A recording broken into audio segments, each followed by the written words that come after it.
पुंडलीकवरदा हरिविठ्ठल श्री ज्ञानदेव तुकाराम ज्ञानेश्वर महाराज की जय। या कुंदेन्दुतुषारहार धवला या शुभ्रवस्त्रावृता या वीणावरदण्डमण्डितकरा या ब्रह्माच्युतशङ्करप्रभृतिभिर्देवैः सदा वन्दिता सा मां पातु सरस्वती भगवती निःशेषजाड्यापहा। जयांचे केलिया स्मरण होय सकळ विद्यांचे अधिकरण तीची वंदू श्रीचरण श्री गुरूंचे। जयांचे नियाठवे शब्दसृष्टी आंगवे सारस्वताघवे जिव्हेसिये। वक्तृत्व गोडपणे अमृताते पारुखे म्हणे रस होती ओळगणे अक्षरासी। भावाचे अवतरण अवतरविधी निजखूण हाता चढे संपूर्ण तत्वबोध। श्री गुरूंचे पाय जयी हृदय किंसू निठाय तै एवढे भाग्य होय उन्मेषासी। ते नमस्कारुनि सच्चिदानन्दरूपाय विश्वोत्पत्त्यादिहेतवे तापत्रय विनाशाय श्रीकृष्णाय यं प्रव्रजन्तमनुपेतमपेतकृत्यं द्वैपायनो कातर आजुहाव। पुत्रेति तन्मयतया तरवोऽभिनेदुस्तं तं सर्वभूतहृदयं मुनिमानतोऽस्मि। जन्माद्यस्य यतोऽन्वयादितरतश्चार्थेष्वभिज्ञस्वराट् तेने ब्रह्महृदायादिकवये मुह्यन्ति यत्सूरयः। तेजो वारिमृदां यथा विनिमयो यत्र त्रिसर्गो मृषा धाम्ना स्वेन सदा निरस्तकुहकं सत्यं परं धीमहि सत्यं परं धीमहि सत्यं परं धीमहि। श्वेतपद्मासना देवी श्वेतपुष्पोपशोभिता श्वेतांबरधरा नित्या श्वेतगन्धानुलेपना श्वेताक्षसूत्रहस्ता च श्वेतचन्दनचर्चिता श्वेतवीणाधरा शुभ्रा श्वेतालङ्कारभूषिता वन्दिता सिद्धगन्धर्वैरर्चिता सुरदानवैः पूजिता मुनिभिः सर्वैरऋषिभिस्तूयते सदा। स्तोत्रेणानेन तां देवीं जगद्धात्रीं सरस्वतीं ये स्तुवन्ति त्रिसन्ध्यायां सर्वा विद्या लभन्ति ते। वंशी विभूषितकरान्नवनीरदाभात् पीताम्बरादरुणबिम्बफलाधरोष्ठात् पूर्णेन्दुसुन्दरमुखादरविन्दनेत्रात् कृष्णात् परं किमपि तत्त्वमहं न जाने। श्रीगणेशाय नमः श्रीसरस्वत्यै नमः श्रीविठ्ठलाय नमः श्रीमातापितृभ्यां नमः श्रीगुरुभ्यो नमः। ॐ नमो भगवते वासुदेवाय।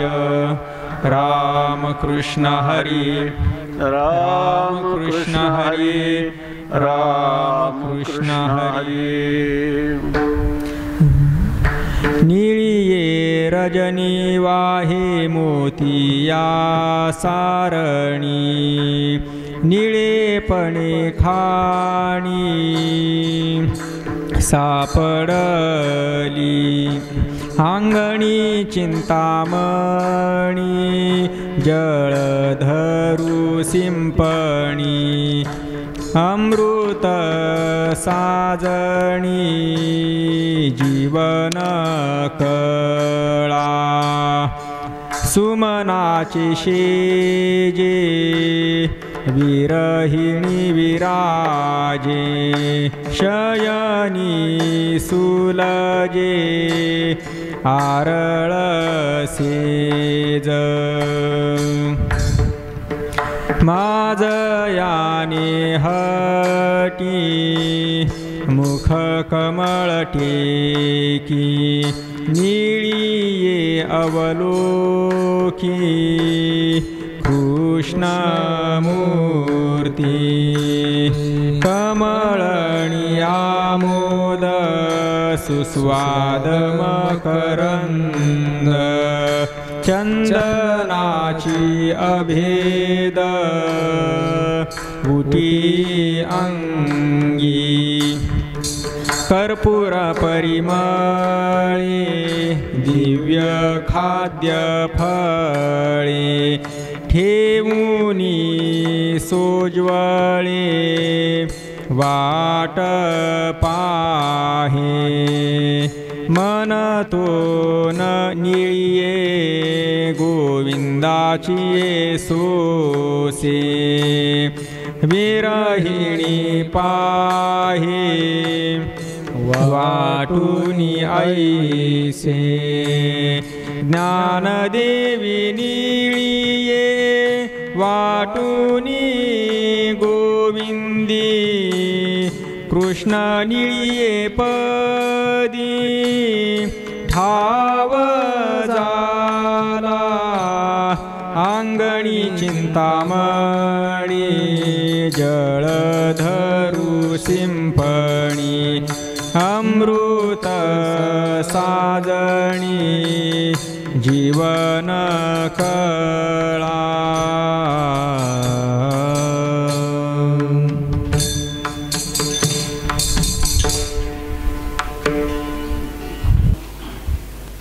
भगवान श्रीकृष्ण परमात्मा आनंद घन आहेत, आनंद रूप आहेत. वेदांताच्या सिद्धांताप्रमाणे जे ज्याचं स्वरूप असतं ते त्याला विषय होत नाही. भगवंत आनंद रूप आहे पण त्याला आनंदाचा भोग होत नाही. परंतु ह्या आनंदाचा भोग शिवो भूत्वा शिवम यजेत, ज्या ठिकाणी जे शिवरूप झाले, भगवत स्वरूप झाले, आनंदरूप झाले आणि पुन्हा आनंदाचा भोगही घेतात, की जगद्गुरु तुकोबाराय म्हणतात, सुखाचे व्यवहारी सुखलाभ झाला, आनंद कोंदला मागे पुढे, संगती पंगती देवासवे घडे, नित्य नित्य जोडे तेची साच. तुकोबाराय किंवा सर्व संत आपला अनुभव असा सांगतात की आम्ही आनंद देतो आणि आनंद घेतो, आनंदाचं आदान प्रदान आहे. संत जेव्हा परस्परामध्ये चर्चा करतात त्याही ठिकाणी आनंदाच्या लाटा उसळतात. आणि संत देवाबरोबर संवाद करतात तेव्हा सुद्धा त्या ठिकाणी आनंदच एकमेकाला परस्परामध्ये आदान प्रदान करत असतात. हे भाग्य जे आहे ते हे भाग्य कसं आहे, हे संत नेहमी आनंदात राहतात.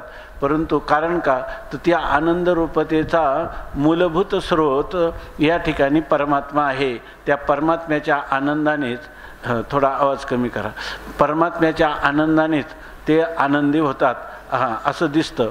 परमात्म्यालाच एकदा असं भगवान परमात्म्याला वाटलं की हा आनंद जर माझाच आहे तर माझ्या केवळ ह्या अंगुष्ठाच्या चरण रजाची हे इच्छा करतात आणि त्याने आनंदी होतात. गंगा या ठिकाणी प्रवाहित होते, ती त्याच्या चरणापासून होते, तेव्हा आपलं ह्या अंगुष्ट किती आनंददायी आहे हे आपल्याला कळेल का? म्हणून भगवान परमात्म्याने त्या काय तो श्लोक आहे विनिवेशयंतम वटस्य पत्रस्य पुटे शयानम बालम मुकुंदम मनसा स्मरामी.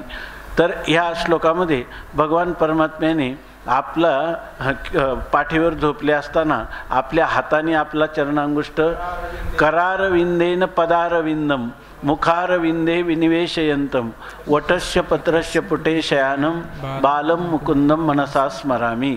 परमात्म्याने आपलं अंगुष्ट पायाचं अंगुष्ट आपल्या हाताच्या अंगुष्टाने धरलं आणि ते आपल्या मुखामध्ये घातलं की लोक जे काही रसास्वादन करतात आपल्या चरणारविंदाचं, तर याच्यामध्ये कसा आनंद हे पाहू.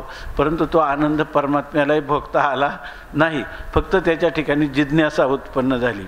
भगवान रामचंद्र प्रभू जेव्हा या हनुमंतरा आपलं निळाने टाकलेले निळच ना नळ त्याने टाकलेले पाशांतरले, त्यावेळा हे रामनामाचं महात्म्य, काय नामाचं महात्म्य ते पाहिलं आणि रामाच्या हातून दगड त्या ठिकाणी समुद्रात टाकला गेला, कोणी पाहत नाही असं पाहून, परंतु तो दगड मात्र बुडाला. आणि त्यावेळेला मागं पाहिलं तर हनुमानराय तिथं उपस्थित होते. हनुमानराय हसले. हसण्याचं कारण काय होतं? तुझ्या नामाचा महिमा तुझं न कळे मेघश्यामा, तुका म्हणे आम्हा जन्म गोड यासाठी. म्हणजे हे जे सुख आहे परमात्म सुख आहे, ह्या परमात्म सुखाचा भोग घेण्याचे खरे अधिकारी संत आहेत. आणि ते संतांची अनुभूती जी आहे ते आनंद रूपता अबाधित राहून आनंदाचा भोग भक्त्यर्थम कल्पितम द्वैतम अद्वैतादपि सुंदरम. अद्वैत अशा आनंदरूपतेपेक्षाही ह्या भक्तिप्रेमाचा व्यवहार करण्यासाठी केलेलं जे कल्पित द्वैत आहे, ही जी युक्ती आहे ही फक्त भगवत कृपेने संतांनाच लाभलेली आहे. म्हणून अशा स्थितीमध्ये तुम्हाला आम्हाला आपल्या ह्या जीवनामध्ये आनंद रूपता अबाधित राहून आणि आनंदाचा भोग घेण्याची कला जी जीवनशैली आहे ती संतांनी सांगितली. आणि ती संतांनी सांगितली तर संत जरी आज आपल्यासमोर नसले तरी सर्व संतांच्या वाङ्मय मूर्ती आपल्यासमोर आहेत. त्यांनी केलेल्या सर्व संतांच्या, ज्याला आपण अभंग गाथा असं म्हणतो, या रूपाने सर्व संत आज आपल्या हृदयाशी सुसंवाद साधत आहेत. ज्ञानोबारायांना 700 वर्षापेक्षा अधिक वर्षे होऊन गेली तरी आजही आपल्या मुखामध्ये हे अभंग आहेत. आणि आपल्या जीवनाचं सोनं करायचं असेल, आपल्या जीवनात अत्युच्च कोटीचा शिखराचा आनंद जर आपल्याला संपादन करायचा असेल, वितरण करायचं असेल, त्याचा आपल्याशी आनंदाचा भोग घ्यायचा असेल तर त्याला मार्ग आहे. दीपस्तंभासारखे असणारी ही अभंगवाणी, हीच आपण आपल्या जीवनामध्ये आदर्श म्हणून पाहणं. आदर्श शब्दाचा आहे अर्थ आहे आरसा. आरशामध्ये आपण आपलं मुख पाहतो आणि मुख पाहत असताना आरसा स्वच्छ असेल तर आपला गंध कपाळावरचा वाकडा असेल तर तो आपण आरशात पाहतो आणि आरशात पाहिल्यानंतर तो वाकडा गंध आपण आरशात सरळ करत नाही, आपल्या कपाळावर करतो. तशी हे जे संतवाणी आहे, विशेषतः आपण ज्याचं चिंतन करत आहोत ती संत सम्राट ज्ञानोबारायांची गाथा. या गाथेमध्ये संपूर्ण वेद जो आहे तो संक्षेपाने या ठिकाणी सार रूपाने संपूर्ण वेदाचं मनोगत सांगणारा आणि त्याच्यामध्ये कोणतीही क्लिष्टता न आणता अगदी सरळ सुलभ रीतीनं माऊली गेय रूपाने या ठिकाणी शब्दांची योजना करतात आणि आपल्या हृदयाला आल्हाद देतात. आपल्या जीवनामध्ये दीपस्तंभासारखं मार्गदर्शन करतात. म्हणून आपण केवळ हे जे अभंगवाणी आहे ह्या अभंगवाणीला आदर्श आरशाप्रमाणे समोर ठेवून आपल्या जीवनात असणारी वैगुण्य ही काढून टाकून त्रुटी ज्या आहेत त्या त्रुटी दूर करून जे आपलं सहज सिद्ध किंवा सहज असणारं आपलं जे स्वरूप आहे त्या स्वरूपाला ह्या स्वच्छ आरशामध्ये पाहावं. ज्ञानोबाराय तर असं सांगतात, दोन शुद्ध आरसे जेव्हा समोरासमोर येतात तेव्हा कोणामध्ये कोणाचं प्रतिबिंब पडतं हे सुद्धा कळत नाही. त्याप्रमाणे आपल्या अंतःकरणाची इतकी शुद्धी करून ह्या दोन संत समागमामध्ये दोन विशुद्ध आरशाच्या रूपाने आपलाच आनंद आपण भोगावा.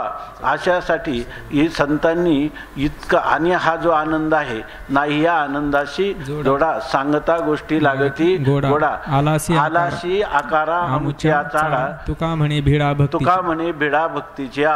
हे जे सूत्र आहे हे सूत्र फक्त आपल्याला संतच सांगू शकतात आणि याचे ह्या आनंदाची लयलूट करणारे अगदी विरळे भाग्यवान आहेत. जरी आपण परमार्थिक जीवन जगत असलो अनेक प्रकारचे संप्रदाय, पंथ, धर्म, विचारधारा किंवा आचार प्रणाली, विचार प्रणाली आपल्यासमोर असल्या तरी ज्ञानोबाराय तुकोबारायांनी आपल्याला जो मार्ग सांगून ठेवला आणि सांगितलं की कार्या कारण वारियेले जेथे जातो तेने पंथे साधावित, संती हे पहिलं लाविले निशान ते नाम वैखरी मुखे गरजो, तुका म्हणे तुम्ही चला याचे वाटे पांडुरंग भेटे भरवशेनी. ज्या ठिकाणी आम्ही जो मार्ग सांगणार आहे ना तो वेदमार्गे म्हणी गेले त्याचे मार्गे चालिलो. या ठिकाणी आम्ही जो मार्ग सांगतो तो वेदानुमोदित असाच मार्ग सांगतो. वेदाचं तात्पर्यभूत अर्थ सांगतो. वेदाचा तो अर्थ आम्हाशीच ठावा अशा प्रकारची स्थिती आहे. आमच्या बोलण्याकडं केवळ हे शब्द आहेत, त्या शब्दाचा काही अर्थ कोशाधिकांच्या साहाय्याने करावा अशी स्थिती नाही. तुका तरी सहज बोलेवाणी तया घरी वेदांत वाहे पाणी अशी स्थिती आहे. फक्त हे शब्द पाहत असताना आहाच बोलाची वालिप फेडीजे, मग ब्रह्मा याच्या अंगा घडीजे, मग सुखेची सुरवाडी जे सुखाची माझी, अशा प्रकारची स्थिती आहे. तेव्हा यासाठी ही जी संतवाणी आहे ते केवळ आपातता दिसणारे शब्द किंवा कोशाप्रमाणे त्याचा अर्थ एवढं न पाहता या ठिकाणी शब्दाचे टरफल बाजूला करून त्याचा असणारा गाभा म्हणजे अंतरंग अर्थ तो समजून आपण त्या अर्थाशी एकरूप व्हावं, अर्थरूपता प्राप्त करून घ्यावी. आणि अशा प्रकारचं संपूर्ण वेदाचं तात्पर्यभूत अर्थ सांगणारी ही अभंगवाणी ज्ञानोबारायांची आहे. किंबहुना याचं मूळ सूत्र जे आहे ते मूळ सूत्र आहे श्री संत निवृत्तीनाथ महाराजांची गाथा. आणि तेच सूत्र जे श्री गुरु निवृत्तीनाथ महाराजांनी ज्ञानोबारायांच्या हृदयामध्ये परंपरेनं त्या ठिकाणी संक्रमित केलं आणि त्याचाच विकास ज्ञानोबारायांनी या ठिकाणी मिटलेलं चंद्रविकाशी कमळ किंवा सूर्यविकाशी कमळ म्हणजे निवृत्तीनाथ महाराजांची गाथा आहे. आणि तेच कमळ जेव्हा चंद्रप्रकाशाच्या आल्हादाने शीतलतेने उमललं, अनुभूतीचं द्वारा त्यांनी शब्दाचा आकार घेतला, ते म्हणजे आहेत ज्ञानोबारायांची गाथा. म्हणून आपल्या जीवनामध्ये आपण एक दिवस चिंतन केलं की काय कोणताही प्रसंग आला तरी सुखाचा शोध आणि दुःख निवृत्तीचा शोध यासाठी आपल्याला काही झालं तरी ज्ञानोबारायांची गाथा ही प्रमाण आहे किंवा हेच आपलं साधन आहे नव्हे. हे साधन आणि साध्य एकच आहे.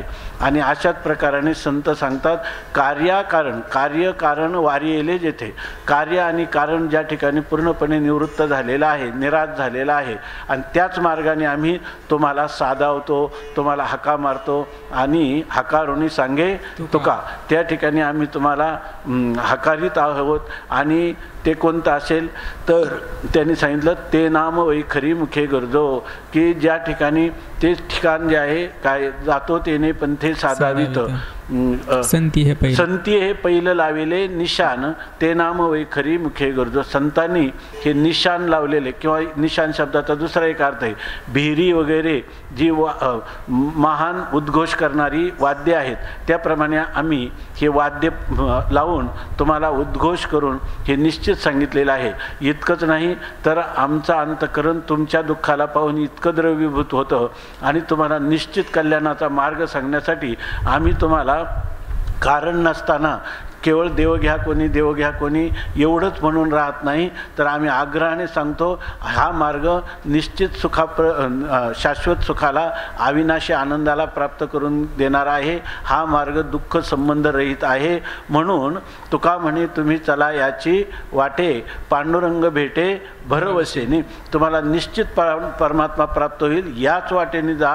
हीच वाट ही सर्वात श्रेष्ठ वाट आहे. ही तुम्हाला गंतव्यापर्यंत प्राप्तव्यापर्यंत निश्चित नेणारे आहे, अशा प्रकारे सांगतात. शिवाय हा मार्ग या आता 700 वर्षापूर्वीचे शब्द आहेत.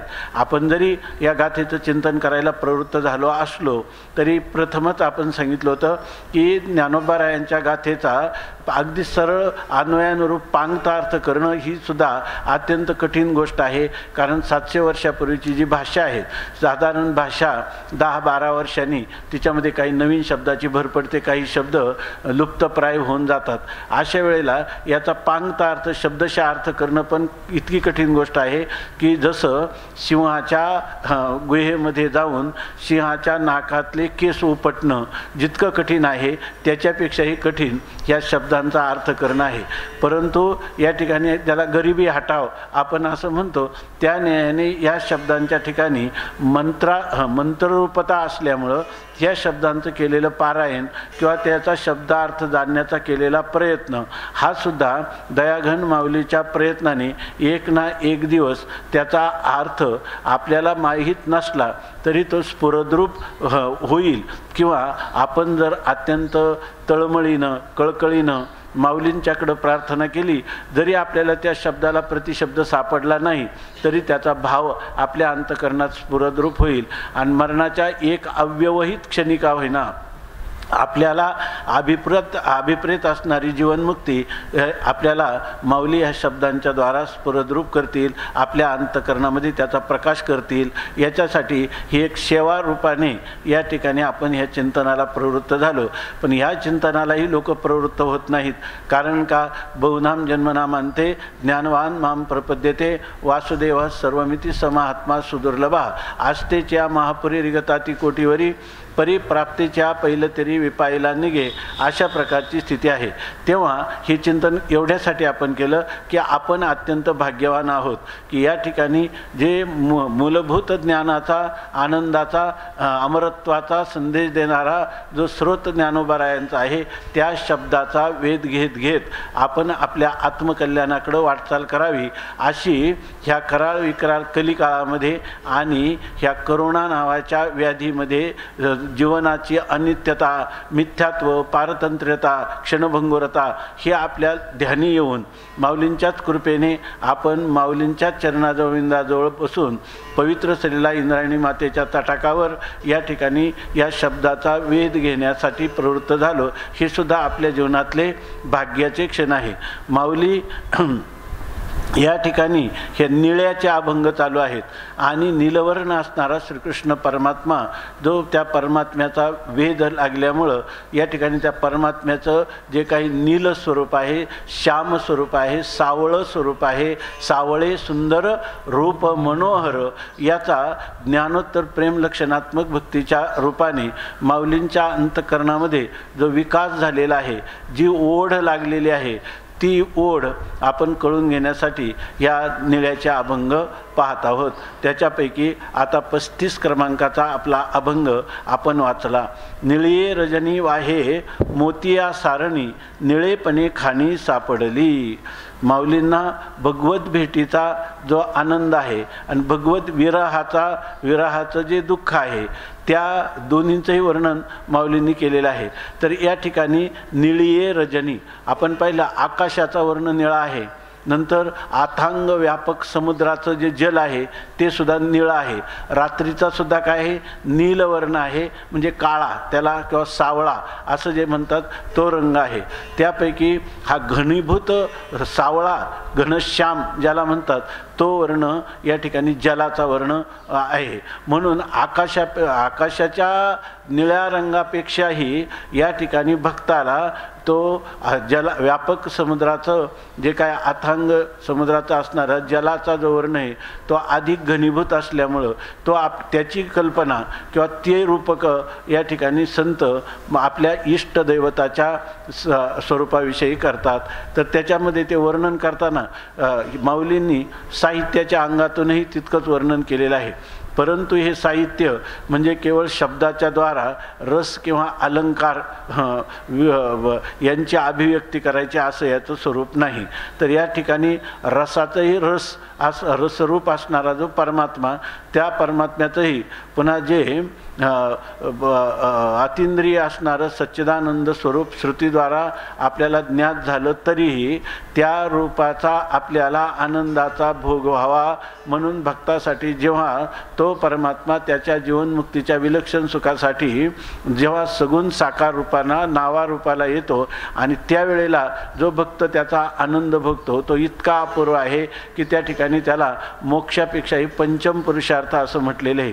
भक्तीच्या भाग्याची ती परम सीमा आहे असं म्हटलेलं आहे. आणि हा भक्त जो आहे तर तो भक्त या ठिकाणी ब्रह्मज्ञान संपन्न अशा महापुरुषांना देखील हा ज्ञानोत्तर प्रेमलक्षणात्मक भक्ती करणारा भक्त हा लाळ घोटायला लावतो. आणि ते गोष्ट तुकाराम महाराजांनी प्रतिज्ञा आणि अनुभवपूर्वक सांगून ठेवली की भक्ती भाग्य सीमा साधीन पुरुषार्थ ब्रह्मीचा जो अर्थ निज ठेवा किंवा धन्य म्हणविन इहलोकी लोका भाग्य आम्ही तुका देखिला. याचं कारण काय तर घोटविन लाळ ब्रह्मज्ञाने हाती मुक्त आत्मस्थिती सांडविन तपो निधा अभिमान यज्ञ आणि दान लाजविन.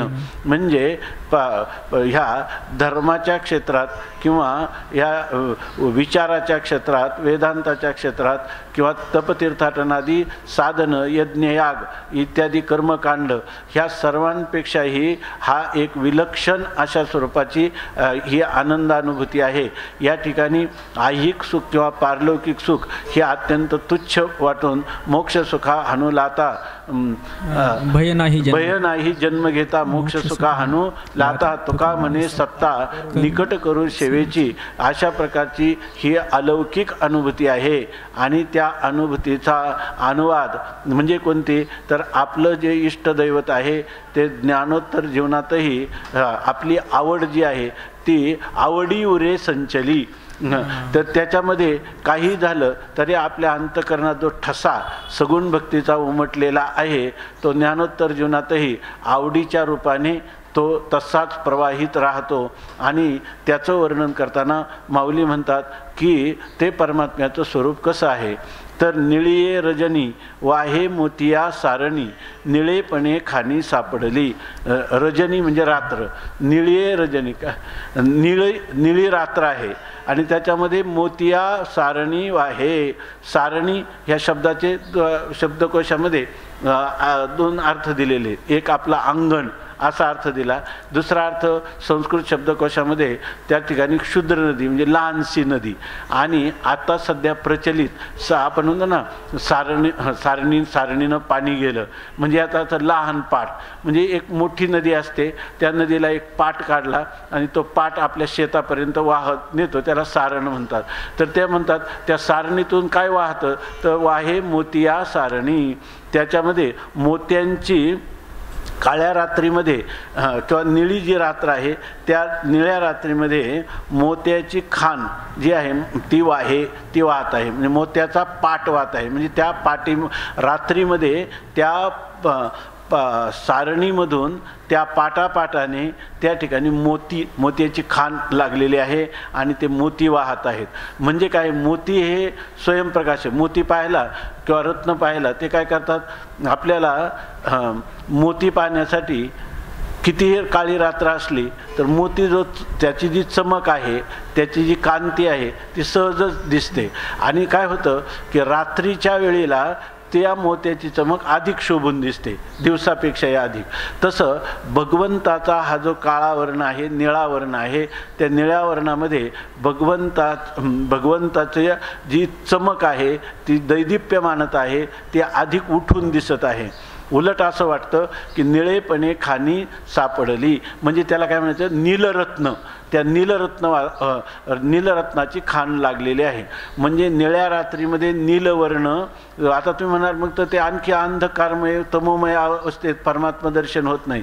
त्या परमात्म्याचं केवळ निळा वर्ण आहे असं नाही, तर तो वर्ण दैदिप्यमान असल्यामुळं त्या रात्रीमध्ये त्या ठिकाणी भगवंताच्या सावळ्या स्वरूपाच्या ठिकाणी तो सावळाच वर्ण, नीलवर्ण अधिक शोभतो. असं वाटतं की जणू काही मोत्याची खाणच प्राप्त झालेली आहे.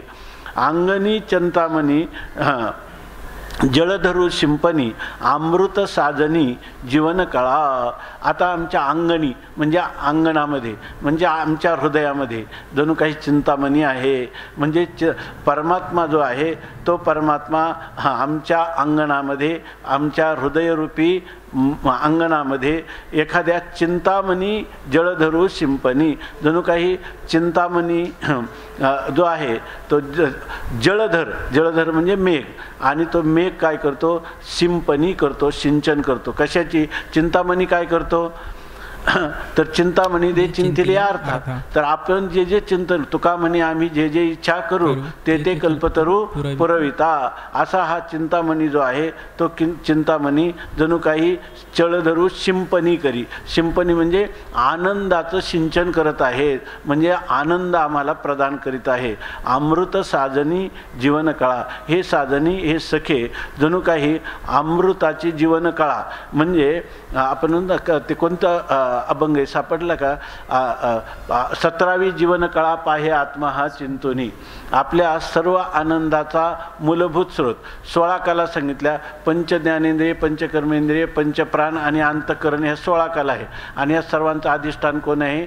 पांडुरंग परमात्मा किंवा आपला असणारं सच्चिदानंद घन ब्रह्म. आणि तेच ब्रह्म कोण झाले? भगवान परमात्मा झालेले आहेत. म्हणून या ठिकाणी तो काय करतो, तर चिंतामणी जसा सर्व इच्छा पुरवतो त्याचप्रमाणे जणू काय हा चिंतामणीचा मेघच झालेला आहे.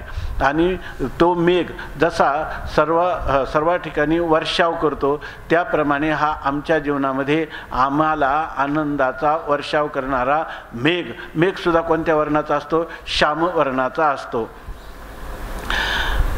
सुमनाचे शेजे विरहिणी विराजे शयनी सुलजे आरळ सेज. सुमनाचे शेजे, आता म्हणतात ह्या काळातही ती काय झालेली, विरहाने व्याकुळ झालेली अशी जी विरहिणी आहे ती विरहिणी सुमनाचे शेजे विरहिणी विराजे. माऊली सांगतात ती सुमनाची जी शेज आहे पुष्पाची शया आहे, आणि त्या शया त्या विरहिणीसाठी सज्ज केलेली आहे. मग तिला ती साजे, ती तिला शोभते, विराजे शोभून दिसते. म्हणजे तिचा त्या परमात्म्याच्या विरहाने ती व्याकुळ झालेले तिचं अंतःकरण हे पुष्पशयेवर निद्रा केली तर काहीसं त्याला त्या अंतःकरणाला आल्हाद प्राप्त होईल, म्हणून तिला ते शोभेस आहे असं आपल्याला वाटतं. परंतु शयनी सुलजे आरळ शेज, परंतु तिला मात्र त्या शयनावर, त्या पुष्पशयेवर झोपण्यासाठी, शयन करण्यासाठी आनंद वाटत नाही. सुलजे, तिला लज्जा वाटते. अरे ज्या परमात्म्याच्या विरहाग्नीमध्ये मी तप्त झालेले आहे आणि तो परमात्मा नसताना त्याच्या अनुपस्थितीत ह्या सुखशयेवर पौढण्याने माझं काय कल्याण आहे. तिला उलट काय आहे, सुमनाची शेज शीतळ व निकी पोळे आगीसारखी वेगी विझवा का, अशी तिची स्थिती आहे. म्हणून तिला लज्जा वाटते. आणि शेज आरळ, तिला जी शया दिलेली आहे तिच्यावर आरळ म्हणजे तिला सुख न होता उलट तिचा परमात्म्याच्या विरहाच्या वेदना ह्या अधिकच वृद्धिंगत होतात. माझ याने हटी मुख कमळ टेकी निळिये अवलोकी कृष्णमूर्ती. आता ही जे हे जे चरण आहे हे थोडं ज्याला म्हणतात शृंगार, त्या शृंगार रसाने हे चरण युक्त आहे असं दिसतं, परंतु त्या शृंगार रसाच्या शब्दाच्या द्वारा अभिव्यक्ती करण्यापेक्षा त्याचा साधारण अर्थ असा आहे की भगवान परमात्मा जे आहे त्या भगवान परमात्म्याने आता काय हे हा विरहाचे दोन प्रकार आहे. अगोदर परमात्म्याचा भेटीच्या अगोदरचा विरह, नंतर परमात्म्याची भेट आणि पुन्हा परमात्म्याच्या भेटीनंतर झालेला विरह. तर या ठिकाणी असं दिसतं की याला म्हणतात की विरह शृंगार, म्हणजे अगोदर संयोग झाला, संयोगपूर्वक नंतर विरह झाला, त्यावेळेला ती विरहिणी जी आहे ती माझयाने हाटी मुख कमळ टेकी, म्हणजे भगवान परमात्म्याने पूर्वीच्या काळात तिला मुख कमळ टेकी म्हणजे आपलं मुखदर्शन करून दिलं होतं. त्या शृंगार रूपाने त्याच्या मुखाचा संबंध झाला होता आणि त्या मुखाचं तिनं अवलोकन केलं होतं. भगवंताने ज्या वेळेला शृंगाराच्या त्याला उत्तान शृंगाराच्या अवस्थेत किंवा गंभीर शृंगाराच्या अवस्थेत तिला दिलेलं दर्शन आणि तिच्याशी झालेली जवळीक, त्या जवळीकीचं तिला काय होतं आठवण होते आणि त्यावेळेला जणू काही तोच परमात्मा आजही त्या स्थितीत ह्या पुष्पशय्येवर माझ्यासमोर आहे असं समजून निळीये अवलोकी कृष्णमूर्ती, त्या कृष्णमूर्तीचं ती पुन्हा पुन्हा अवलोकन करते, म्हणजे मनातच अवलोकन करते. कृष्ण परमात्मा तर नाही, त्याचा विरह आहे, त्यावेळेला मनातच त्याचं अवलोकन करते. म्हणजे भगवान परमात्मा ज्या वेळेला आपण एकांतात एकाग्र होऊन परमात्म्याचं चिंतन करतो ते एक त्याचं चिंतन आहे, आणि ज्या वेळेला परमात्म्याचं आपल्याला अदर्शन होतं तर त्यावेळेलाही परमात्म्याचं चिंतन करतात. म्हणजे परमात्मा उलट संतांचं म्हणणं आहे का परमात्म्याच्या संबंधाच्या रहित म्हणजे विरहामध्ये अधिक चिंतन करतं, म्हणून परमात्म्याचा काय करावे चिंतन आणि त्याची बरवे न भेटून. परमात्मा जितका काळ भेटत नाही तितका काळ त्याचं चिंतन अधिक होतं. स्वामी महाराज सांगायचे किती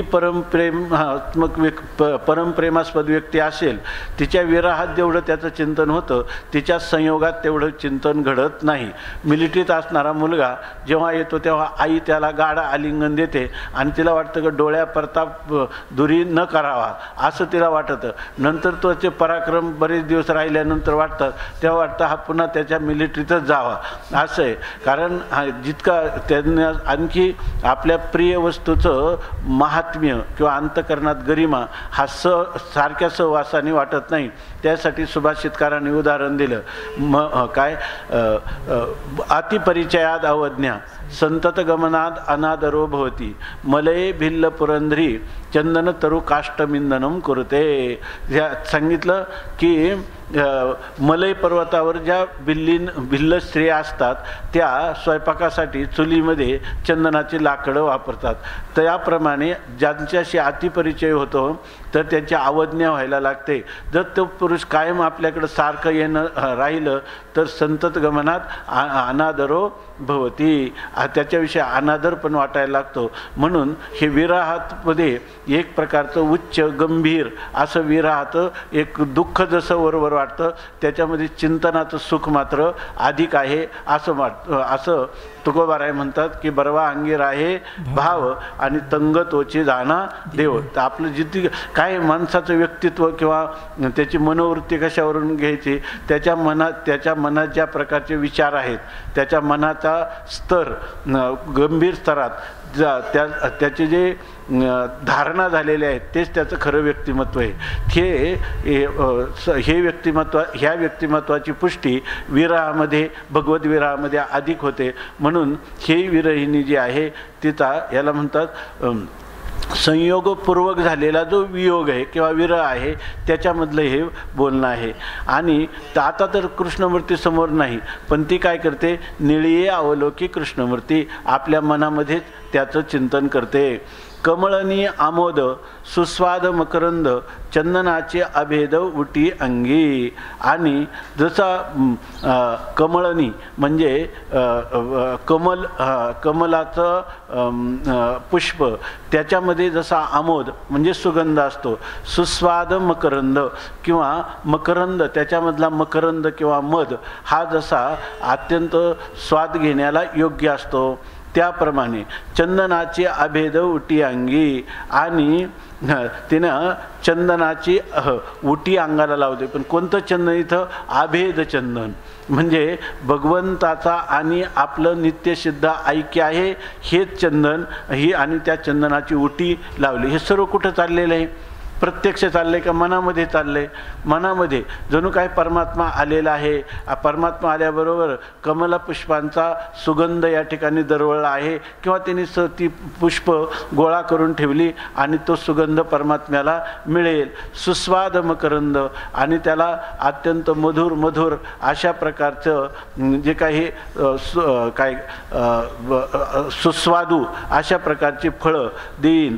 आणि कर्पूर फळे दिव्य खाद्य फळे ठेवणी स्वज्वळे वाट पाहे. आणि कर्पूर परिमळे, कापराचा जसा सुगंध आहे, दिव्य खाद्यफळे, दिव्य अलौकिक अशी रसमय अशी खाद्यफळं त्या ठिकाणी ठेवून सोज्वळे वाटप आहे. सोज्वळे अत्यंत सुंदर अशा प्रकारची ताजी फळं त्या परमात्म्यासाठी ठेवून त्याची वाट आहे, त्या परमात्म्याची वाट पाहत आहे. मनतो निळी गोविंदाचे सोसे विरहिणी पाहे वाटुली ऐसे किंवा वाटुनी ऐसे. तर ते म्हणतात मनतो निळे, तिला गोविंदाचे सोसे म्हणजे भगवान श्रीकृष्ण परमात्म्याचा जो सोस वेद विरहामध्ये लागलेली जाचणी, त्यामुळं मनतो निळी, तिचं जे मन आहे ते गोविंदाच्या चिंतनाने किंवा विरहाने असं झालं होतं की विरहिणी पाहे वाटुनी ऐसे. इथं बहुतेक वाटुली ऐसे असा शब्द असावा की त्या ठिकाणी ती त्याची वाट पाहत आहे. कारण मागं आहे ना सोज्वळे वाटप आहे.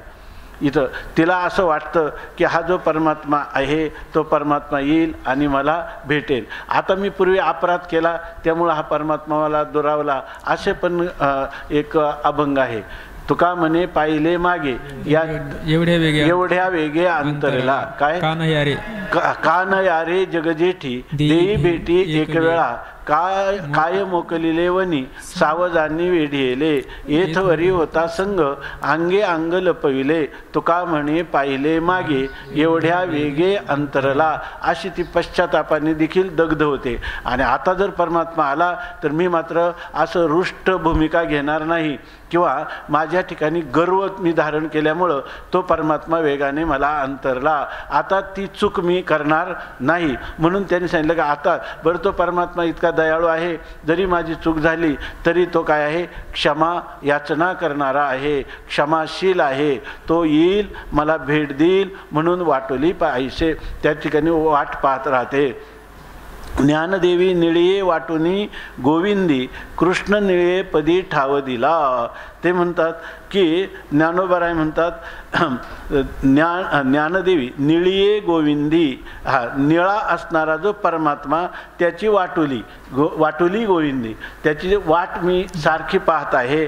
आणि ती वाट पाहिल्यामुळं तो परमात्मा इतका दयाघन आहे की माझ्या विरहाग्नीनं त्याचंच अंतकरण जणू काही द्रवीभूत झालं. आणि मग कृष्ण निळे पदी ठाव झाला. मग तो निळा सावळा घनश्याम मूर्ती असणारा जो परमात्मा त्याचे पदी ठाव झाला. त्याच्या परमात्म पदाजवळ मला स्थान मिळालं. त्या परमात्म्याने त्याच्या पायाजवळ मला सरत केलं असं सांगतात. आता यानंतर पुढचा अभंग आहे. निळिये सारणी वाहे मोतियाचे पाणी चिंतामणी अंगणी पेरिला कैसा माव करू भुवीला संसारू कृष्ण संगे धुरंधरू करलो आम्ही हिरी निळयाची खाणी दिव्य तेजमणी सापडला अंगणी सये मज सूर्यकर रश्मी चंद्र अहमस्मी प्रकट झाल्या रश्मी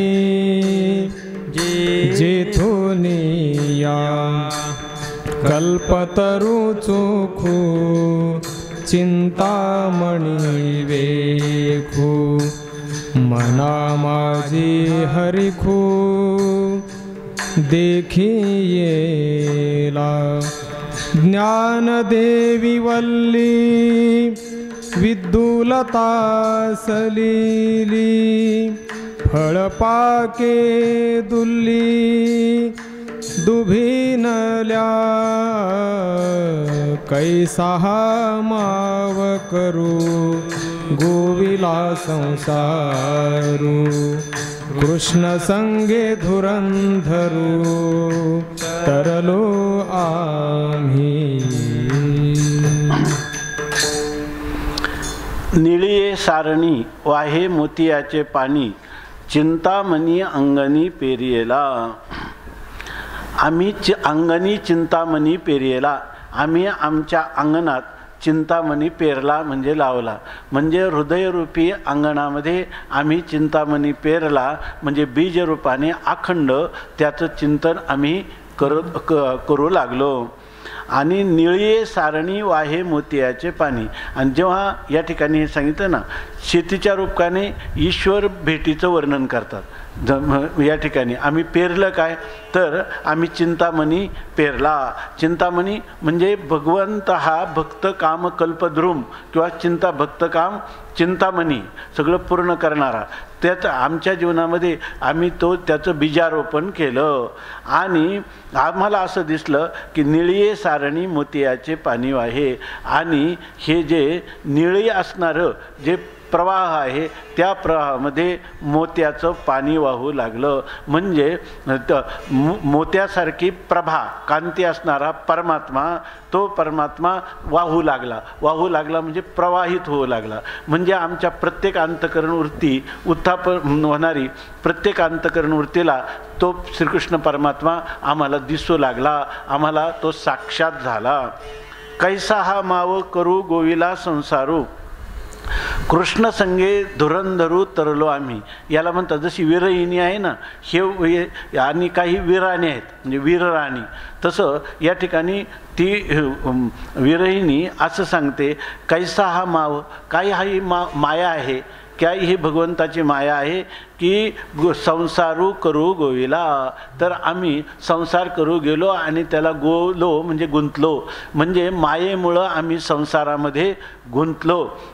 आणि ह्या मायेचाच प्रभाव असा आहे का जीव हे संसारात गुंततात. परंतु आमची स्थिती मात्र त्या परमात्म्याने अशी संसारामध्ये आम्हाला गुंतून दिलं नाही. तर कृष्ण संगे धुरंधरू तरलो आम्ही. तर आम्ही ह्या कृष्णाच्या संगती धरल्यामुळं कृष्णाची संगती धरत असताना अनेक प्रकारचे आम्हाला प्रतिबंध आले परंतु आम्ही धुरंधर होतो. आणि त्या धुरंधर म्हणजे अनेक प्रतिबंधावर मात करणारं अशा पराक्रम आम्ही गाजवला आणि आम्ही तरलो असं सांगतात. या ठिकाणी वीरराणी म्हणजे याचं असं आहे की ह्या कृष्ण परमात्म्याचं सुख घ्यायचं झालं तर मग काय सांगतात ती गोपी एका गोपीला सांगते इतर साधारण गोपींना सांगते जी वीर गोपी आहे ती मज संगे आता येऊ नका कोणी सासुरवासिनी बाई आणो न सावे तुम्हा या जनाची कुट बोलती वाईट ओखटे ते. तुका म्हणे दुसरी एक आहे की त्याच्यामध्ये परपुरुषाचे सुख भोगे तरी उतरवणी करी घ्यावे शिस संसारा आगी आपुलेने हाते लावणी मागुते पाहू नये. तुका म्हणे व्हावे तयापरी धीट पतंग हा नीट दीपासोयी. अशा प्रकाराने आम्ही पाहिलेच नाही मागे परतोनी. आम्ही जेव्हा ह्या कृष्ण परमात्म्याच्या संगतीत आलो तेव्हा आम्ही आमच्या संसारी प्रापंचिक जीवनाचा किंवा लोकनिंदेचा कधी आम्ही विचार केला नाही. आम्ही ज्या परमात्म्याच्या दिशेने निघालो त्याच दिशेने आम्ही चालत राहिलो. असं धुरंधरपणा आम्ही आमच्या अंगी बांधवल्यामुळं आम्ही तरलो. आणि बाकीचे लोक जे आहेत त्यांना तर माया काय करत असते, त्या लोकांच्यावर ज्यांच्या अंतकरणामध्ये भगवंताच्या प्राप्तीविषयी साधनेविषयी संशय असतो किंवा ज्यांच्या ठिकाणी सात्विक धैर्य कमी पडतं ते लोक संसारात गुंततात. पण ज्यांनी एकदा काय होईल ते होया शेवटी लाभ आणि तुटी देव जाणे असं म्हणून देवाच्या नादी लागले ते मात्र ह्या संसारातून तरुण गेले असे सांगतात. हिरियाची खाणी दिव्य तेजमनी सापडला अंगणी सये मज. ते म्हणतात की आम्हाला काय झालं, हिऱ्याची खाण आहे म्हणजे त्या खाणीत सगळे हिरे आहेत या आणि दिव्य तेजमणी आणि त्याच्यामध्ये दिव्य असणारा तेजस्वी मणी म्हणजे रत्न त्या हिऱ्याच्या खाणीमध्ये आम्हाला सापडलं.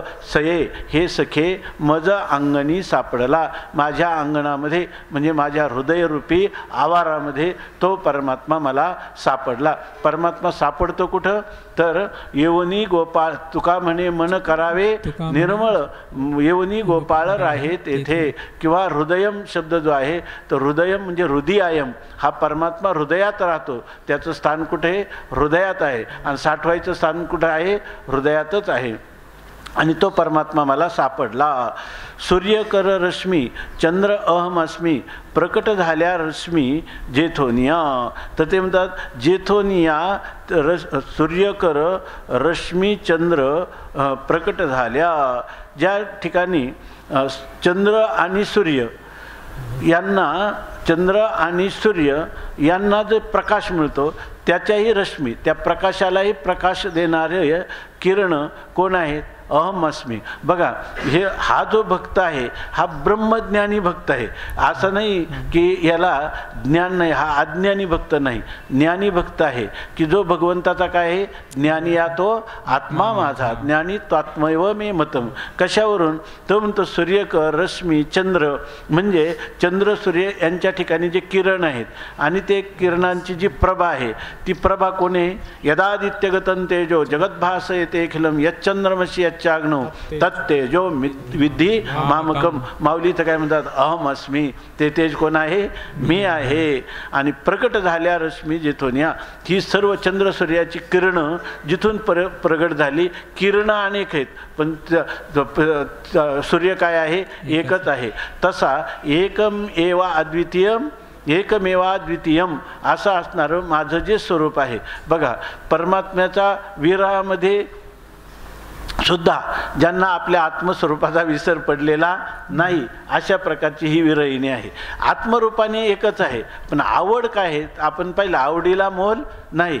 परवा काल कोणाला तरी विचारलं होतं आपण की तत्वज्ञानोत्तर आवड राहू शकते का, कोणाला विचारलं होतं तर त्यांनी एका क्षणात सांगितलं आवडे. हा बालाजी महाराजांनी सांगितलं की आवड राहायला काय हरकत आहे, स्वप्नात आवड नसते का, म्हणून स्वप्न सत्य असतं का, आहे की नाही. तर त्या ठिकाणी आवड असू शकते. ही आमची काय आहे, आवडी धरिली पायासवे. आता आम्हाला काही कर्तव्य राहिलं नाही पण उरले उपाधी कारणे ते त्वा वेचिले दर्शने. म्हणून सांगतात की कल्पतरू चोखो चिंतामणी वेखो मना माझी हरिखो देखियेला. या ठिकाणी म्हणतात मी जो पाहिला तो काय पाहिला, चोख कल्पतरू, मी कल्पतरू पाहिला परंतु तो सुद्धा कसा चोख. हे चोख विशेष आहे ना, दियली दीपणे आणि दोन्हीकडे लावायचं. चिंतामणी चोख, कारण चिंतामणी आणि कल्पवृक्ष काय करतात, जी जीव त्यांच्या आश्रयाने इच्छा करील ती पूर्ण करतात. समजा एखाद्याने उलट इच्छा केली, आपण कीर्तनात ऐकतो की आता भूत तर नाही होणार नाही इथं, हो, आणि खाऊन तर नाही टाकणार ना, टाकलं. कारण कल्पवृक्षाचं काम काय आहे, जो जे मागेल ते त्याला द्यायचं. परंतु हे संत असे कल्पवृक्ष आहेत की चला कल्पतरूंचे आरव चेतना चिंतामणीचे गाव बोलते जे अर्णव पियुषांचे. अजून दुसरं अकल्पनाख्य कल्पतरू. हे अकल्पनाख्य कल्पतर आहे. जीवनातली कल्पना जी आहे ना ती कल्पनाच ते मावळून टाकतात, म्हणून ते अकल्पनाख्य कल्पतरू आहेत. आणि दुसरं एक जसं म्हणतो ना आपण लोहा परिसाची न आहे उपमा, संतांना लोह किंवा परिसाची उपमा देता येत नाही, कारण परिस काय करतो, लोखंडाला सोनं करतो पण परिस करत नाही. तसं या संतांचे देणे कल्पतरुनी दुने परिसा आगाध देणे चिंतामणी ठेंगणा, असं यांचं ह्या संतांचं महात्म्य आहे. इथं सांगतात कल्पतरू चोख चिंतामणी वेखो. कल्पतरू जो आहे तो शुद्ध असणारा कल्पतरू, शुद्ध असणारा जो चिंतामणी, आणि तो मला या ठिकाणी सापडलेला आहे. म्हणजे कल्पवृक्ष तो मला सापडला म्हणजे काय, श्रीकृष्ण परमात्मा हाच कल्पतरू आहे, तोच चिंतामणी आहे, आणि तो मला या ठिकाणी सापडला. आणि मना माझी हरिखो देखेला, आणि मग माझ्या मनामध्ये हर्ष अभिव्यक्त झाला, म्हणजे माझ्या मन केवळ आनंदाने भरून गेलं असं सांगतात. कसं भरून गेलं याविषयी ज्ञानोबाराय सांगतात. ज्ञानदेवी वल्ली विद्युल्लता सलिली फळ पाके दुल्ली दुभिनल्या. वर्णन करतात की ज्ञानदेवी विद्युल्लता सलिली ज्ञानदेवी वल्ली. जर इथं ज्ञानोबाराय म्हणतात एखादी वल्ली म्हणजे वेल आहे, आणि जर सलिली त्याला पाणी मिळालं, पाणी कोणतं, विद्युल्लता, विजांचा कडकडाट होतो आणि भरपूर पाण्याचा वर्षाव होतो, आणि त्या पाणी त्या वेलीच्या मुळापर्यंत जातं, त्यावेळेला त्याचा परिणाम काय होतो, फळ पाके दुल्ली दुभिन्नल्या. दुल्ली म्हणजे दुप्पट किंवा अनेक पट त्या वेली ज्या आहेत त्याच्या परिपक्व अशा फलावस्थेमध्ये दुभिन्नल्या त्या काय होतात, दुभतात म्हणजे उत्पन्न करतात. अनेक प्रकारची फळं पुष्प, फळपुष्पी भार ओल्हावली, काय येतो अभंग याच्यामध्ये, हरिनाम वेली पावली विस्तार फळी पुष्पी भार वेल्हावली, अशा प्रकारचं सांगितलेलं आहे. की तसं ज्ञानोबाराय म्हणतात ज्ञानदेवी वल्ली विद्युल्लता सलिली फळपाके दुल्ली दुभिन्नल्या. त्या ठिकाणी परिपक्व अशी जी फळं आणि पुष्पांनी त्या दुभिन्नल्या म्हणजे बहरून आल्या. तसंच आम्हालाही त्या परमात्म्याने काय केला, तो सांगितलं ना अगोदर, परमात्मा रूपी ढग आहे, तो आमच्यावरच्या कृपेने भरून आला, वर्षाव केला, आनंदाचा वर्षाव केला, आणि त्यामुळं आम्ही अत्यंत संतुष्ट झालो. पूर्वीच्यापेक्षा अनंतपटीनं आनंद आमच्या अंतःकरणात ओसंडून वाहत आहे असं ज्ञानोबाराय म्हणतात. पुढचा अभंग 37 क्रमांक. सुनीळ गगना पालटू तैसा दिसे अंगी नटू कृष्णी बाणलासे नीळ वर्णुगे माये यमुनेच्या पाबळी तनु घेऊन सावळी पावावन माळी वातू असे पावयाची निनादे कृष्णाचे निवेदे अमृत घनु ओळला आकाश ओळूनी वर्षाव झाला ब्रह्मरस पुर आला रे कान्हाती सुंदर वदनारविंद आळी सेविती अनिवार रे आयो चंदनादी टिळकुलल्लाटी जया साजे मोर विसाविटी रे आयो सुरतरु कुसुमे कबरी भारुरे कुंडले झळकती कपाळी रे आयो कपोळी रे आयो बाप रखुमा देवी वरू विठ्ठलू रे त्रिभुवन जनमोहन रे आयो यमुने यमुनेच्या पाबळी तनु घेऊनी सावळी पावावन माळी वातू असे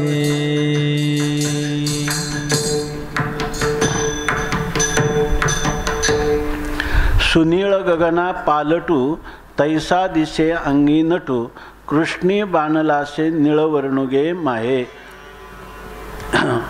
हे अशा प्रकारचं वर्णन फक्त केवळ माऊलीच करू जाणवत अशी ऋतंभरा प्रज्ञा आणि अनुभूती तर सर्व संतांची सारखीच आहे, पण जी शब्दातीत असणारी अनुभूती ती शब्दाच्या द्वारा या श्रवण करणाऱ्याच्या अंतकरणात आरूढ करणं ही गोष्ट अत्यंत कठीण आहे.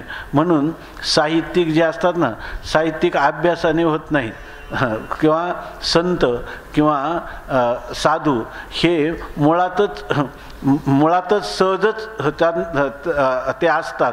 या ठिकाणी या अशा प्रकारच्या काही साधना करून त्यांच्या ठिकाणी ही वाणी उद्भूत होऊ शकत नाही. म्हणजे हे त्यांचं मुळात हे ऐश्वर्य घेऊन ते आलेले असतात की ते सहज वाणी बोलतात आणि ते काय होतं, साहित्य होतं, त्याच्यात रसांचं अवतरण होतं, अलंकार होतात, तत्वबोध होतो. वाचे बरवे कवित्व, कवित्वी रसिकत्व आणि रसिकत्वी परतत्व स्पर्श जैसा असं जे माऊली म्हणतात, याचं उदाहरण कोण आहे? याचं उदाहरण भगवान माऊलीच आहे.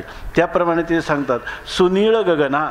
गगन म्हणजे आकाश, हे सुनीळ म्हणजे अतिशय निळ्या वर्णाचं आहे. पाहिल्यानंतर आल्हादकारक अशा निळ्या वर्णाचं हे आकाश आहे. परंतु त्यात पालटू दिसे अंगी, नटू पालटू दिसे अंगी, तरी त्याच्यामध्ये नाट्यमय असं बदल झालेले दिसतात. कधी दिसतात बदल? जेव्हा त्या आकाशात ढग येतात. ढग येतात तेव्हा असं वाटतं, त्याची अशी रचना असते की असं वाटतं की आता हे ढग पूर्णपणे काळ्या ह्याने जणू काही त्या निळ्या आकाशाला झाकलेलं आहे असं वाटतं. कधी कधी ते एखाद्या सैनिकाचा थवा आहे असं पण वाटतं.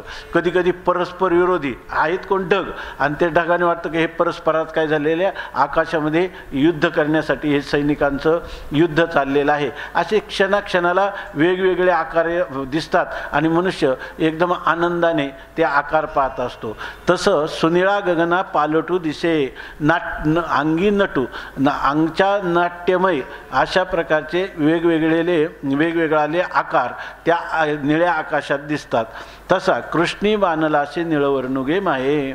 जसा त्या निळ्या आकाशामध्ये ढग जो आहे मेघ, त्या मेघ अनेक आकाराने परिवर्तन होताना क्षणाक्षणाला दिसतं, त्याप्रमाणे कृष्ण परमात्म्याच्या ठिकाणी निळवर्णू बाणलासे गे माये. तसा तो निळवर्ण आहे. कधी कधी तो निळवर्ण आकाशासारखा असतो, कधी तो वर्ण नीलमण्याप्रमाणे असतो, कधी रात्रीप्रमाणे असतो, कधी अथांग निळ्या जलाप्रमाणे असतो. क्षणाक्षणाला आकार बदलतो.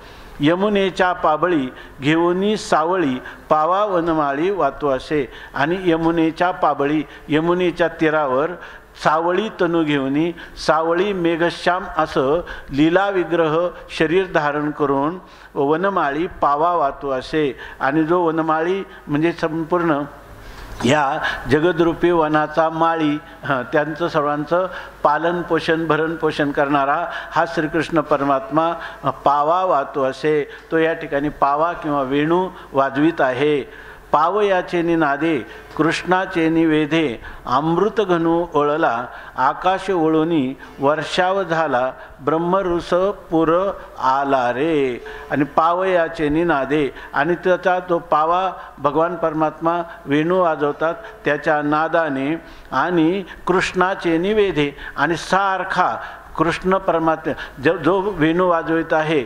काय पहिलं कोण वेणू वाजवत आहे असं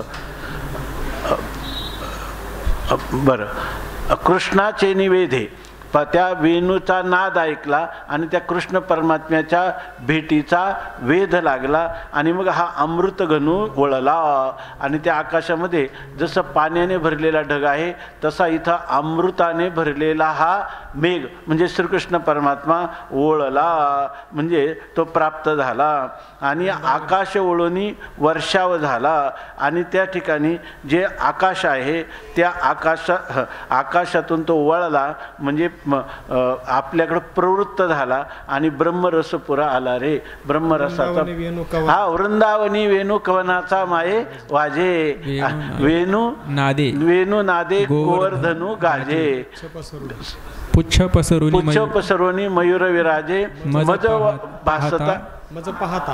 पाहता भासती यादव राजे हो. अशी तिची स्थिती होऊन गेली.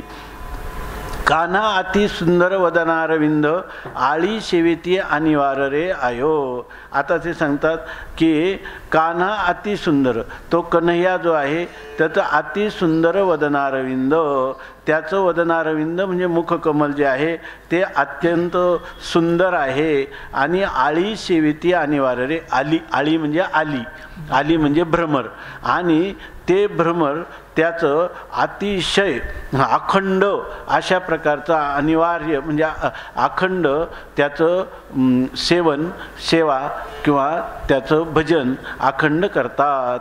म्हणजे त्याच्या भोवती रुंजी घालतात.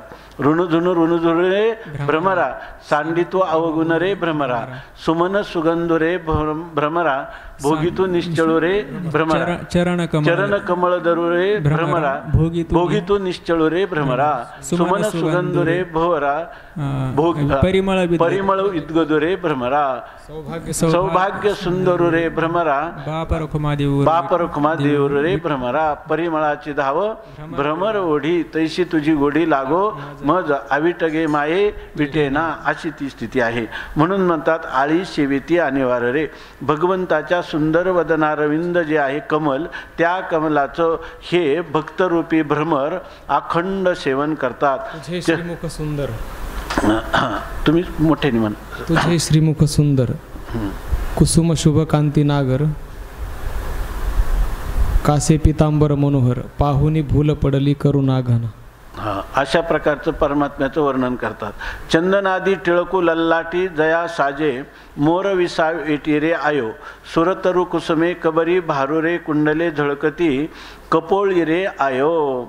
या सांगतात इथं हे आयो आहे ना, तर तिथं तो अशा प्रकारचा तो आलेला आहे, वळलेला आहे, प्राप्त झालेला आहे असा एक अर्थ आहे. आयो म्हणजे सखीला म्हणते, अरे बाई अगं सखे असं सांगते. आणि त्याच्याही पुढे जर करायचा असेल अर्थ तर ही सखी म्हणजे कोणाही आपली असणारी विशुद्ध बुद्धी, रूप पाहता लोचनी सुख झाले व साजनी, त्या आपल्या बुद्धीशी संवाद करीत आहेत माऊली. चंदनादी टिळकू लल्लाटी, लल्लाटी म्हणजे कपाळावर चंदनाचा टिळा लावलेला आहे. जया साजे मोर विसावेटी रे, आणि त्याला मोर विसावेटी साजे, आणि ज्याच्या मस्तकाच्या पाठीमागच्या कपाळावर त्या ठिकाणी मस्तकाच्या बाजूला काय मयूरपिच्छ किंवा मयूरपुच्छ हे शोभून दिसत आहे. सुरतरू कुसुमे कबरी भारुरे, आणि सुरतरू म्हणजे कल्पतरूचे समुदाय जे आहेत ते त्याच्या काय सुरतरू कुसुमे कबरी भारुरे, त्याच्या मस्तकावरील कबर म्हणजे मस्तकावरील जे कुरळे केस आहेत त्या केसांमध्ये त्यांचा भार आहे, म्हणजे ते शोभून दिसत आहेत. कुंडले झळकती कपोळी रे, आणि भगवंताच्या कानामध्ये जी मकराकार कुंडल आहे ती जेव्हा झळकतात तेव्हा ते कपोळी झळकती. तर त्यांचे कपोल म्हणजे जे भगवंताचे दोन असणारे गाल, ते गालाच्या ठिकाणी प्रकाश पडतो. त्या कुंडलाच्या प्रकाशाने त्याचे कपोल त्या ठिकाणी झळकत आहेत, सुशोभित झालेले आहेत. बाप रखुमा देवरू विठ्ठलू रे, त्रिभुवन जन मोहन रे आयो, आणि बाप रखुमा देवर श्री विठ्ठल परमात्मा जो आहे तर ते म्हणतात तो कसा आहे. बाप रखुमा देवरू विठ्ठलू रे, त्रिभुवन जन मोहन रे आयो. हे सखी, सगळ्या त्रिभुवन जन, ह्या तिन्ही भुवनात स्वर्ग, मृत्यू आणि पाताळामध्ये जेवढे लोक आहेत त्यांना मोहिनी घालणारा आहे, त्यांचा मन हरण करणारा आहे, चित्त हरण करणारा, मनोहर अशा प्रकारचा तो परमात्मा आहे. आता त्याच परमात्म्याचं आत्तापर्यंत निळ्या स्वरूपाचं वर्णन केलं. आता त्याच निळ्याला नीलवर्ण, याचाच अर्थ श्यामवर्ण, त्यालाच कोणी काळा असं म्हणतात. संस्कृतीमध्ये काय नीलो घटहा असं जेव्हा म्हणतात तेव्हा त्याचा अर्थ काय आहे? काळा घट. आता ह्या काळा शब्दाचा प्रयोग करून इथून पुढचे जे अभंग आहेत ते माऊली सांगतात. 38 क्रमांकाचा अभंग आहे. आपण राहिलेला विचार नंतर करू. पुंडलिक वरदा हरी विठ्ठल श्री ज्ञानदेव तुकाराम ज्ञानेश्वर महाराज की जय. ज्ञानदेव तुकाराम ज्ञानदेव तुकाराम ज्ञानदेव तुकाराम ज्ञानदेव तुकाराम ज्ञानदेव तुकाराम ज्ञानदेव तुकाराम ज्ञानदेव तुकाराम ज्ञानदेव तुकाराम ज्ञानदेव तुकाराम ज्ञानदेव तुकाराम ज्ञानदेव तुकाराम ज्ञानदेव तुकाराम ज्ञानदेव तुकाराम ज्ञानदेव तुकाराम ज्ञानदेव तुकाराम ज्ञानदेव तुकाराम तुकाराम तुकाराम तुकाराम. पुंडलिक वरदा हरी विठ्ठल श्री ज्ञानदेव तुकाराम माऊली ज्ञानेश्वर महाराज की जय.